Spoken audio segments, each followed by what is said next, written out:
सबसे पहले मैं बात करूंगा देवकीनंदन मिश्रा जी, वरिष्ठ पत्रकार, चुनाव विश्लेषक के तौर पर मेरे साथ बैठते रहे हैं वो पैनल पर। आपने कुछ दिनों पहले भी उनको सुना था, हम बातचीत कर रहे थे। और देवकीनंदन जी वो व्यक्ति थे जिन्होंने पहली बार ये कहा था कि अरविंद केजरीवाल को हरियाणा चुनाव के पहले जमानत मिल जाएगी। हमें बड़ा आश्चर्य भी हुआ था, इस पर थोड़ी बहस भी हुई थी। अभी वो मुस्कुरा रहे हैं। देवकीनंदन जी, क्या आधार था और अभी इस रिहाई के क्या मायने आपके लिए? जिस तरीके से मैंने कोर्ट में बहस सुना था और कुछ इंफॉर्मेशन हमारे पास थी जो मैं अभी शेयर नहीं करना चाहूंगा, जिसके बिना पर मैंने आपके चैनल पर यह बात कही थी कि वो रिहा हो जाएंगे।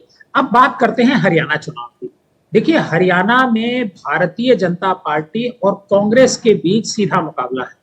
आप लोकसभा चुनाव में देख चुके हैं कि अरविंद केजरीवाल की जो पार्टी है, आम आदमी पार्टी, वो पंजाब में कांग्रेस के साथ इंडिया ब्लॉक के तौर पे नहीं लड़ रही थी, बल्कि फ्रेंडली फाइट कर रही थी।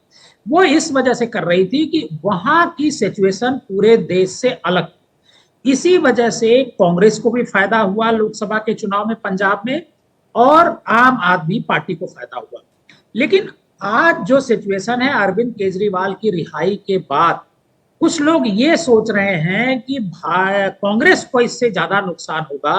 लेकिन मैं जब उसका डेटा आज मैं देख रहा था कि इसमें किसको ज्यादा नुकसान हो सकता है, आम आदमी पार्टी के बाहर, मतलब केजरीवाल अगर कैंपेन करने के लिए वहां जाते हैं तो किसको ज्यादा नुकसान हो सकता है, तो नजर आ रहा है कि अब भारतीय जनता पार्टी को बड़ा नुकसान होगा। और आप देखिए, जमानत की जो शर्तें हैं, उन जमानत की शर्तों में ये लिखा हुआ है कि केजरीवाल साहब मुख्यमंत्री दफ्तर नहीं जाएंगे, किसी फाइल पर हस्ताक्षर नहीं करेंगे। सवाल ये उठता है कि वो दिल्ली के मुख्यमंत्री हैं, कोर्ट उनकी बेल ग्रांट कर रहा है और उनको मुख्यमंत्री के तौर पर काम करने ही नहीं दे रहा।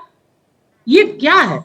इससे ऐसा लगता है कि ये जो पूरा जो सिस्टम है, वो कहीं ना कहीं से कोई ऐसी मतलब शक्ति है, मैं उसका नाम नहीं ले रहा हूं, हालांकि सबको पता है वो, जो उसे हैंडल कर रही है।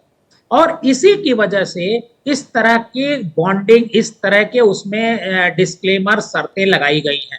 नहीं तो जब जमानत हो गई, वो बतौर मुख्यमंत्री करीब 6 महीने तक वो करीब जेल में रहे। 22 मार्च को उनकी गिरफ्तारी होती है और करीब करीब 6 महीने कंप्लीट होने जा रहे हैं।